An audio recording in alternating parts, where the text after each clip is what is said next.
على سيد المرسلين اما بعد فاعوذ بالله من الشیطان الرجیم بسم اللہ الرحمن الرحیم. درود پاک پڑھ لیں. اللہم صلی علی سیدنا مولانا محمد وبارک وسلم. صلاۃ و سلام علیک یا سیدی یا رسول اللہ. پانی کے جھوٹے کے حوالے سے ہماری گفتگو چل رہی تھی. آج انشاءاللہ مزید جو ہے سماعت فرماتے ہیں. کسی آدمی کے منہ سے خون نکلا, اب اس نے کیا کیا, فوراً جو پانی پی لیا, تو اب پانی کا کیا حکم ہے؟ تو جواب یہ ہے کہ کسی کے منہ سے اتنا خون نکلا کہ تھوک میں سرخی آ گئی, اس نے فوراً پانی پیا تو یہ جھوٹا ناپاک ہو گیا, کیونکہ وہ جب خون جو ہے وہ تھوک پر غالب ہو جاتا ہے اور تھوک جو ہے وہ کیا ہو جاتی ہے, سرخ ہو جاتی ہے, لال ہو جاتی ہے, تو پھر ایسی صورت میں وہ تھوک بھی ناپاک ہو جاتی ہے.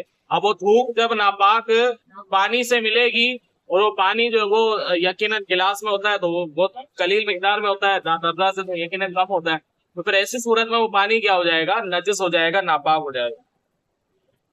آگے مزید فرماتے ہیں کہ سرخی جاتی رہنے کے بعد اس پر لازم ہے کہ کلی کر کے منہ پاک کرے, اور اگر کلی نہ کی اور چند بار تھوک کا گزر موضع نجاست یعنی نجاست کی جگہ پر ہوا نکلنے میں یا تھوکنے میں, یہاں تک کہ نجاست کا اثر نہ رہا, تو اب کیا ہو جائے گی, اب وہ منہ جو ہے پاک ہو جائے گا. تو طہارت ہو گئی.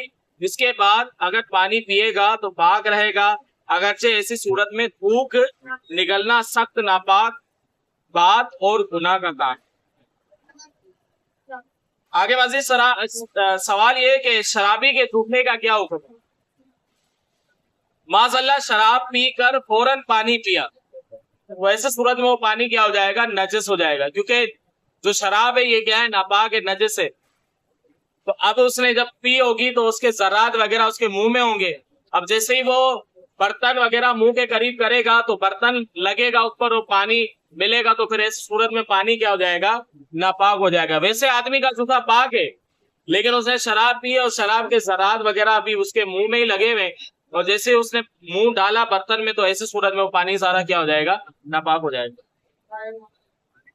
آگے مزید فرماتے ہیں کہ اگر اتنی دیر ٹھہرا کہ شراب کے اجزاء تھوک میں مل کر حلق سے اتر گئے تو اب ناپاک نہیں ہوگا.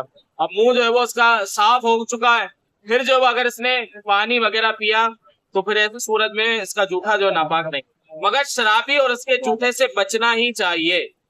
شراب خور کی مونچھیں بڑی ہوں کہ شراب مونچھوں میں لگی تو جب تک ان کو پاک نہ کریں گے, جو پیے گا وہ پانی اور برتن دونوں جو کیا ہو جائیں گے, ناپاک ہو جائیں گے.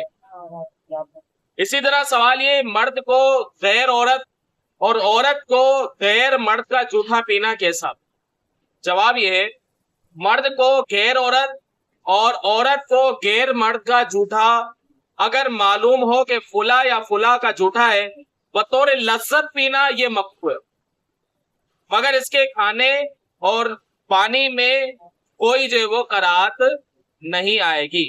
کھانے میں کوئی قرات نہیں آئے گی, پینے میں جو ہے وہ کوئی قرات نہیں, لیکن یہ فعل جو ہے وہ کیا ہے, یہ فعل لذت کے ساتھ ہو تو پھر ایسی صورت میں یہ فعل جو ہے وہ درست نہیں ہے. ہاں اگر نہیں اس طرح کا معاملہ پھر جو ہے وہ کر سکتے ہیں. اگر آگے مزید فرماتے ہیں, اور اگر معلوم نہ ہو کہ کس کا ہے یا لذت کے طور پر کھایا پیا نہ گیا تو اب تو کوئی حرج نہیں, بلکہ بعض صورتوں میں بہتر ہے, جیسے باشرہ عالم یا دیندار پیر کا جھوٹا, کہ اس سے تبرک جان کر لوگ جو وہ پیتے ہیں. آگے سوال یہ, کتے نے برتن میں منہ ڈال دیا تو اب برتن کیسے پاک کریں؟ تو جواب یہ کہ کتے نے برتن میں منہ ڈالا تو اگر وہ چینی یا دانت کا ہے یا مٹی کا روغنی ہے یا استعمالی چکنائی تو 3 بار دھونے سے یہ پاک ہو جائے گا, ورنہ ہر بار سکھا کر, چینی میں بال ہو یا برتن میں, اگر چینی میں بال ہو تو ایسی صورت میں کہہ رہے ہیں کہ 3 بار سکھا کر پاک ہوگا, فقط دھونے سے جو وہ پاک نہ ہوگا. اب مزید یہ کہ بلی جو وہ ہاتھ چاٹنا شروع کر دے تو ایسے صورت میں کیا کرنا چاہیے؟ تو جواب یہ، اگر کسی کا ہاتھ بلی نے چاٹنا شروع کیا تو چاہیے کہ فوراً اس کو کھینچ لے. چھوڑ دینا کہ چاٹتی رہے مکروہ ہے. چاہے ہاتھ دھو ڈالے بے دھوئے اگر نماز پڑھ لی تو نماز تو ہو جائے گی، لیکن یہ کیا ہے؟ عمل جو خلاف اولا ہے، ناپسندیدہ جو ہے وہ یہ. اللہ تبارک و تعالیٰ سے دعا ہے کہ اللہ تبارک و تعالیٰ علم دین سیکھ کر اس پر عمل کرنے کی توفیق عطا فرمائے.